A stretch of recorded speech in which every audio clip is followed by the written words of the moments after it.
Welcome back to Democracy Truth, Arizona. I'm April from the League of Women Voters, and today we're diving deep into the world of ballot measures, those powerful tools that let Arizonans be lawmakers. Joining me is Suzanne, a fellow member of the League of Women Voters, to shed some light on this crucial aspect of our state's democratic process. Thanks for having me, April. It's exciting to talk about how Arizonans can take matters into their own hands and shape our future through ballot measures. I have heard terms like initiatives, referendums, propositions, and ballot measures used when it comes to voting. What are we talking about here? Certainly, it can be confusing since these terms are sometimes used interchangeably. However, they refer to specific processes.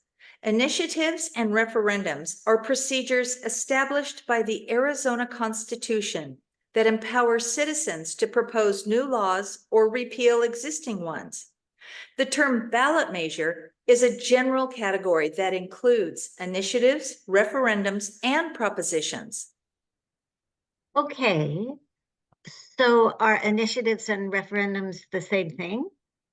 No, because they take different paths to get on the ballot, kind of like the options for building a custom home. With a referendum, lawmakers design laws and then ask us, the voters, whether we like them or not. Oh, so like picking out a pre-designed house from a builder. But what if we don't like the choices? Well, with an initiative, we, the voters, are the architects. We design the new law or constitutional amendment if we're not happy with the options our state legislature is building for us. Either way, registered voters get to be the final deciders. Wow, that's empowering. How hard is it for citizens to get an initiative on the ballot? The first step with an initiative is to get enough registered voters to agree that the citizen-initiated proposal is something that they'd like to see on the ballot. This is done by asking registered voters to sign a petition.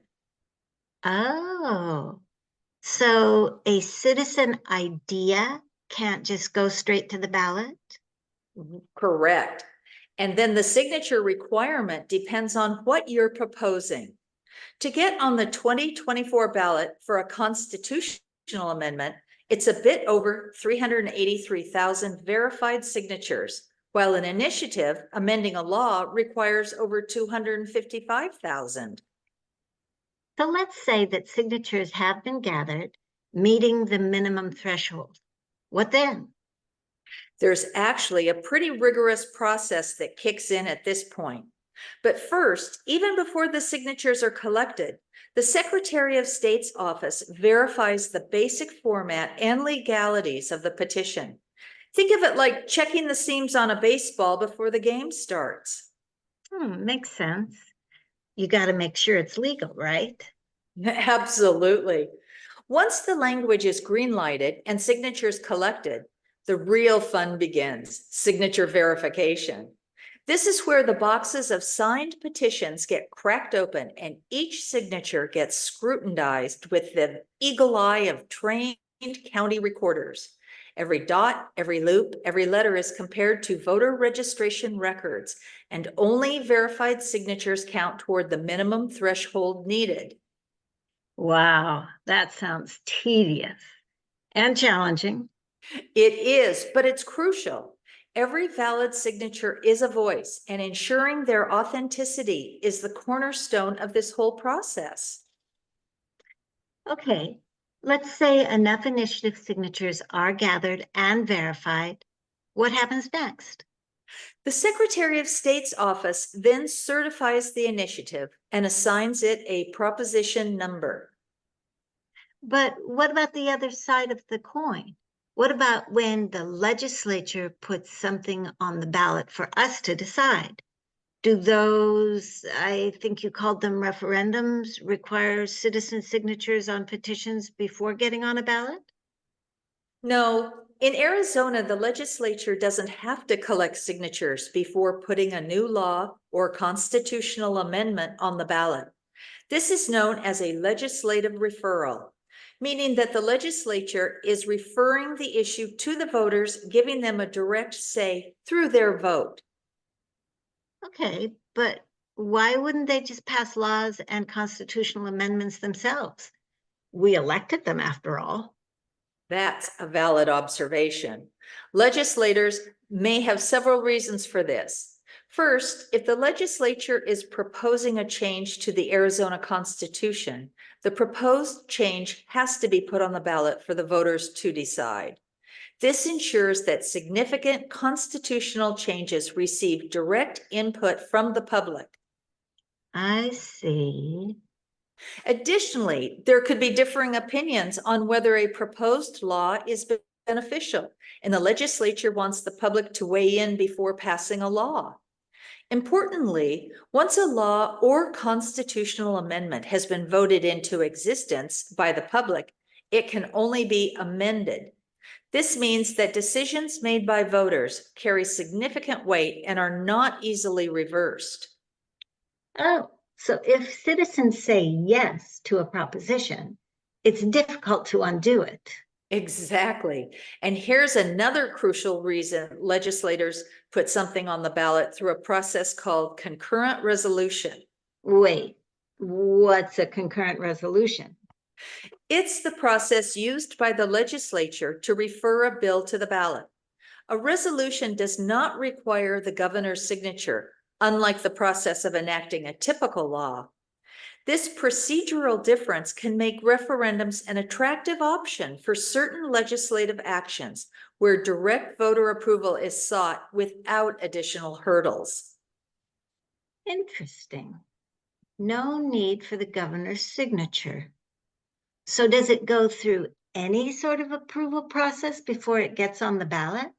Yes, the Senate and the House both have to pass it with as little as a simple majority.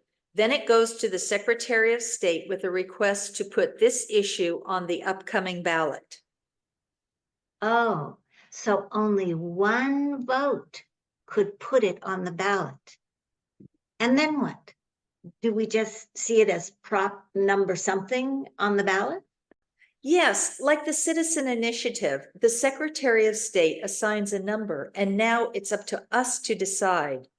Referendums are a powerful tool for keeping legislative branch accountable and ensuring the people's voices are heard, even on issues beyond just citizen-led initiatives. Okay, so after all this, the people finally get their say at the ballot box by voting. And then what? The votes are counted, the dust settles, and the people's will wins, whichever side prevails.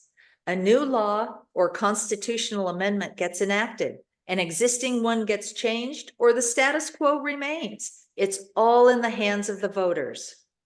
Wow, I'm excited to learn that voters have this incredible power. But with this power, how do we make sure we're informed and voting wisely? That's where resources from the League of Women Voters come in. We offer nonpartisan information on all ballot measures through vote411.org. It's a one-stop shop for reliable, nonpartisan explanations of the propositions, including the pros and cons. That's fantastic.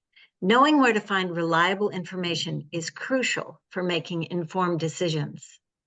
Absolutely. Remember, every vote counts and your voice matters. Ballot measures are our chance to shape Arizona's future. So let's make sure we exercise this power responsibly.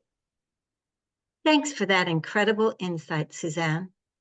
On behalf of the League of Women Voters Arizona, when you receive your mail-in ballot or prepare to vote in person, we encourage everyone to visit vote411.org to learn more about the upcoming ballot measures in 2024 and make your voice heard. This podcast has been brought to you by the League of Women Voters of Arizona. We are a nonpartisan grassroots civic organization that encourages informed and active participation in government. We work to increase understanding of major public policy issues and influence public policy through education and advocacy. With over 100 years of experience, the League is one of America's oldest and most trusted civic nonprofit organizations. Thank you again for joining us today.